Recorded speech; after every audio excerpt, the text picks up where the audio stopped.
Death Be Not Proud by John Donne. John Donne is a 17th century poet who is known as a metaphysical poet.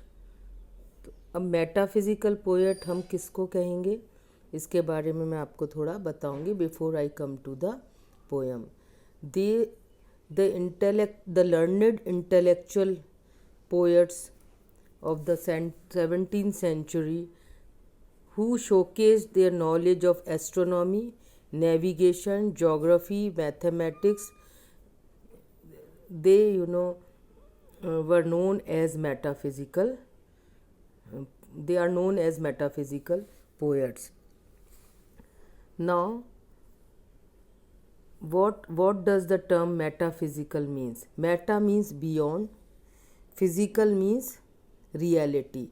So these poets, they wrote beyond reality. That means जो हमें दिखाई जो हमारे वास्तविकता है, जो earthly चीज़ें हैं, उससे ऊपर इन्होंने किन की बात करी? स्पिरिचुअलिटी की, सोल की. और सबसे बड़ी बात यह है कि they are known for far fetched metaphors which are known as conceits also. अब मैंने आपको मेटाफर्स और डिस्कस किए थे पहले, metaphors and similes. Metaphors and similes जब मैंने डिस्कस किए तो मैंने बताया था they are comparison between similar things. लेकिन यहाँ पर जो है वो ये जो मेटाफिज़िकल पोएट है, और इसमें मेटाफिज़िकल पोएट्स में और कौन कौन है? John Donne, Andrew marble, George Herbert, Abraham Cowley. But the chief exponent of metaphysical poets is John Donne. तो ये जॉन डन जो हैं वो क्या करते हैं?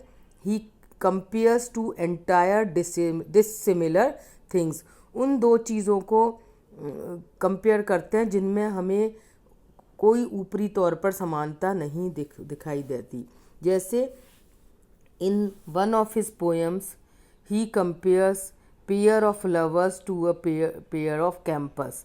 तो कंपस तो जो है कंपस के लेग्स से इन्होंने लवर्स के पेयर को कंपेयर किया है. अब ये आइडिया जो है वो ये कंपैरिजन है, ये बिल्कुल ही डिसकनेक्टेड लगता है, but he finds similarity and compares जो प्रकार के दो जो लेग्स हैं उनसे, ये जो हम काम लेते हैं प्रकार मैथ्स में और इनमें, उससे इन्होंने पेयर ऑफ लवर्स को जो है वो कंपेयर किया है. In the same way in the poem flea he compares the biting of the flea एक वो होता है मच्छर, उसकी बाइटिंग को ही कंपेयर्स विद द मिंगलिंग और the union of two lovers. क्योंकि फ्ली जो है वो पहले लवर को काटती है, फिर उसकी बिलवेड को काटती है, और इसी तरह से फ्ली में क्या हो जाता है, दोनों का ब्लड जो है it mingles. So he compares the biting of the flea to the union of the lovers. So in this way he compares two entirely dissimilar or disconnected things. तो अब एक और he is known for wit also. wit का क्या मतलब होता है? ability to write in a clever as well as amusing वे. अब जैसे मैंने आपको फ्ली का ही एग्जांपल दिया कि बाइटिंग जो है, फ्ली के जो काटना है उससे उसके खून में, फ्ली के खून में जो मिलन हो रहा है इन दोनों के लवर्स के खून का, तो ये इन्होंने क्या किया है कि उसका आपको जो है कितने क्लेवर और एम्यूजिंग, साथ ही साथ आपका क्या होता है, एक हास्य भी उत्पन्न हो रहा है. तो और दूसरा जो है one of the characteristics of this metaphysical poetry is also using of decorative language. puns है, हाइपरबली जो चीज़ों को बहुत एग्जेजरेट करके बढ़ा चढ़ा के कहने की बात है. अब ये मेटाफिज़िकल जो पोएट्स थे, इन्होंने they showcase their knowledge of astronomy, mathematics, navigation, geography, भूगोल है, खगोल शास्त्र है, गणित है, इन सब की नॉलेज को इन्होंने जो है पोइट्री में शामिल किया। तो सबसे पहले जो इनका जो who use the term metaphysical for these metaphysical poets. John Dryden was the first one to use the term metaphysical for these metaphysical poets. पर जब उन्होंने यूज़ किया तो इन्होंने रादर एक तरह से उन पर अटैक करते हुए किया कि जो है ये this is for he said that he condemned rather John Donne for affecting the metaphysics and for perplexing the mind of the fair sex with nice speculation of philosophy when he should engage their hearts with the softness of love. तो क्या है, इन्होंने उसका criticism किया कि जो John Donne जो हैं वो क्या कर रहे हैं, अपना जो है दर्शन शास्त्र और उसको ज़्यादा शो कर रहे हैं, लोगों के माइंड को परप्लेक्स कर रहे हैं, परेशान कर रहे हैं, जबकि जो है उन्हें तो किस पर करना चाहिए, एम्फेसाइज फीलिंग्स पर करना चाहिए, हार्ट पर करना चाहिए, ठीक है। तो because at that time when Donne and other metaphysical poets wrote poems, the more emphasis was on feeling rather than on thought in writing poetry. तो इसलिए इनका क्रिटिसिज्म हुआ कि इन्होंने जो है वो थॉट और फिलॉसफी को ज़्यादा जोर दिया है बजाय फीलिंग के। तो सैमुअल जॉनसन ने भी इनकी पोइट्री को क्या कहा कि जो है ये भी उन्होंने भी उसको कंडेम किया। तो in referring to the learning that their poetry displays also dubbed them the metaphysical poets, कि ये अपनी लर्निंग को शो कर रहे हैं, इसलिए उन्होंने भी उसको क्रिटिसाइज़ किया और ये कहा कि पोएम में जो है the emphasis should be on the feeling.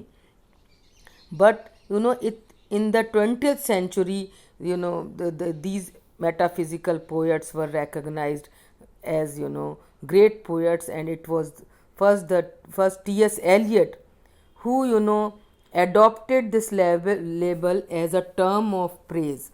उन्होंने जो है उसको प्रशंसा के रूप में इस टर्म को अडॉप्ट किया और उन्होंने जो है ये कहा कि इनके उसमें जो है यूनिफिकेशन ऑफ सेंसिबिलिटी है, there is unification of sensibility in the poems of metaphysical poets. And what is this unification of sensibility means? उन्होंने कहा कि in these poets we find a fusion of thought and feeling, कि इसमें thought भी है और feeling भी है, दोनों की मिंगलिंग है। तो इन्होंने जो है वो मेटाफिजिकल एलियट के बाद से, एलियट ने जब इसको नाम दिया यूनिफिकेशन ऑफ सेंसिबिलिटी, और उन्होंने बताया कि किस तरह से there is a perfect balance of thought and feeling in the poems of these metaphysical poets, कि जब से इनको जो है टर्म जो है ये उसको बहुत ही पॉजिटिव वे में उसको यूज़ किया जाने लगा। तो now so I think you must have understood what are the characteristics of these metaphysical poets. Main character, as I told you, that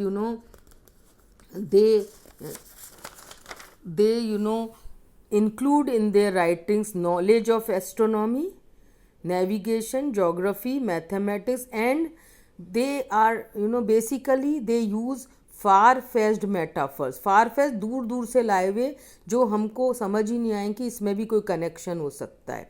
and these far fetched metaphors comparison they are also known as conceits. And दूसरा जो इनका one of the other main characteristics is the use of colloquial language. Colloquial language में मतलब है conversational language. The poems have abrupt beginning, abrupt beginning जैसे अचानक जो है बात बीच में से शुरू कर दी हो। तो उससे क्या होता है, for example in canonization he says, for God's sake, he starts the poem like this, for God's sake hold your tongue and let me love। तो जैसे बातचीत चल रही हो और वो beloved से कह रहा हो कि hold your tongue, बात मत करो, and let me love। So this conversational beginning is one of the major characteristics of these metaphysical poets। और दूसरा, when they talk of love they talk more of platonic love, that is spiritual love, union of the soul।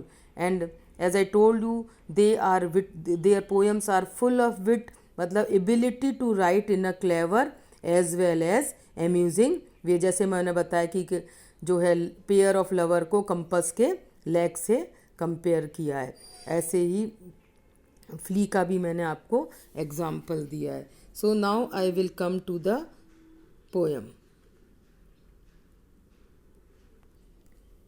In the poem, the speaker directly addresses and personifies death. As I told you earlier also, personification means treating an abstract idea or thing as animate thing, जैसे कि मूर्त रूप दे देते हैं, abstract को मूर्त रूप दे देते हैं। तो इसमें the speaker directly addresses and personifies death, telling it not to be arrogant just because some people find death scary and intimidating.